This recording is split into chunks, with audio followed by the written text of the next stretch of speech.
नमस्कार बच्चों, स्वागत है आप सबका हिंदी की कक्षा में।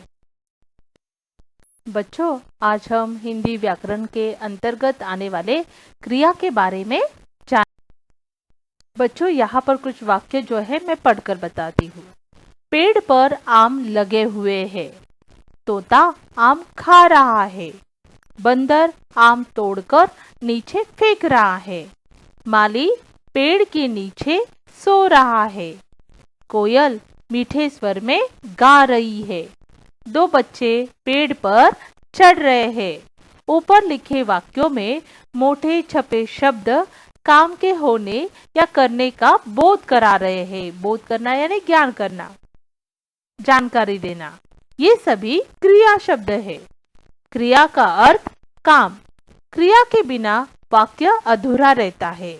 तो देखा बच्चों कि जो शब्द हमें काम के होने या करने का बोध कराते हैं उसे हम क्या कहते हैं? क्रिया कहते हैं। और क्रिया के बिना वाक्य जो होता है वह अधूरा रहता है। तो बच्चों, इस पहले चित्र में आपको क्या दिखाई दे रहा है? बारिश हो रही है। यहाँ पर इस वाक्य में कौन सा काम हो रहा है? होने का, है ना। अभी इस दूसरे चित्र में यहाँ पर सीता सो रही है। तो यहाँ पर इस वाक्य में कौन सा काम हो रहा है? सोना। अभी इस तीसरे चित्र में देखो, बिल्ली दूध पी रही है। तो यहाँ पर कौन सा कार्य हो रहा है? पीने का, है ना। तो होना, सोना, पीना, ये सभी क्या है? एक्शन वर्ड है। ये सारे शब्द हमें किसी काम के करने या होने का बोध कराते हैं। तो होना, सोना, पीना, ये सारे शब्द जो है वो क्रिया कहलाते हैं। बच्चों, आपको इस चित्र में ये औरत क्या करते हुए नजर आ रही है? पानी फेंकते हुए नजर आ रही है। तो यहाँ पर फेंकने का कार्य हो रहा है। अभी इस दूसरे चित्र में ये लड़का क्या काम कर रहा है? कुछ पकड़ने का कार्य कर रहा है।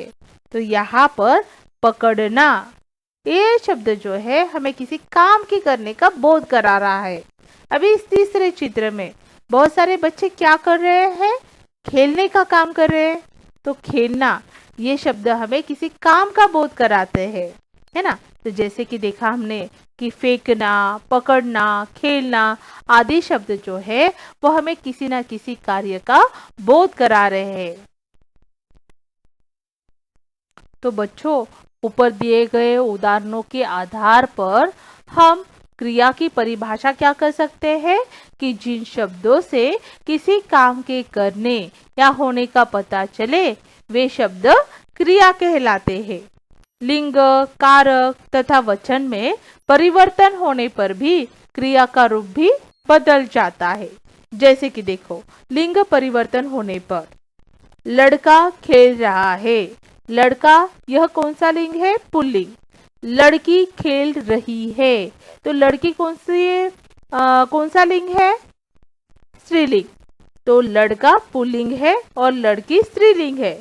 तो यहाँ पर लड़का खेल रहा है और लड़की के लिए खेल रही है। तो क्रिया भी परिवर्तित हो गई है ना।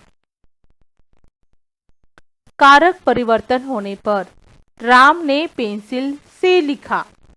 कारक जो होते हैं वो ने, से, को, के, में, पर आदि जो शब्द होते हैं वो कारक कहलाते हैं। तो यहाँ पर हमने देखा कि राम ने पेंसिल से लिखा। तो ये वाक्य जो है वो भूतकाल का वाक्य है। राम पेंसिल से लिख रहा है। तो ये वाक्य जो है वो वर्तमान काल का वाक्य है। तो कारक में अगर परिवर्तन आने पर क्रिया जो है वो कैसे परिवर्तित हो जाती है, ये हमने इस उदाहरणों में देखा है। अभी वचन परिवर्तन होने पर वचन कौन कौन से होते हैं? एक वचन और बहुवचन। बच्चा स्कूल पढ़ने जा रहा है। बच्चा एक वचन। बच्चे स्कूल पढ़ने जा रहे हैं। बच्चे बहुवचन। तो यहाँ पर जा रहा है, जा रहे हैं, यहाँ पर कोई भी वाक्य जब बहुवचन में होता है तो हे पर हमेशा बिंदु लगता है, और जब वाक्य एक वचन का होता है तो उस वक्त हे में बिंदु नहीं लगता है। क्रिया का मूल रूप धातु कहलाता है। इसमें प्रत्यय जोड़कर अन्य क्रिया शब्द बनाए जाते हैं, जैसे लिख, गा, पढ़, नाच, सो, खा, रो आदि। लिखना, गाना, पढ़ना, नाचना, सोना, खाना, रोना आदि शब्दों में ना प्रत्यय जोड़कर क्रिया शब्द बनाए गए हैं। क्रिया के रूप हम देखते हैं कि क्रिया के दो रूप होते हैं, एक सकर्मक क्रिया और दूसरी होती है अकर्मक क्रिया। बच्चों, यहाँ पर हमें कुछ कर्म को क्रिया के साथ हमें मिलाना है। फूल तोड़ना, पत्र लिखना, गेहूं उगाना, कपड़े धोना, रोटी बनाना, दाल पकाना और फल काटना। तो देखा बच्चों कि हम क्रिया किसे कहते हैं कि जो शब्द हमें किसी काम के करने या होने का बोध कराता है उसे हम क्रिया कहते हैं। धन्यवाद बच्चों।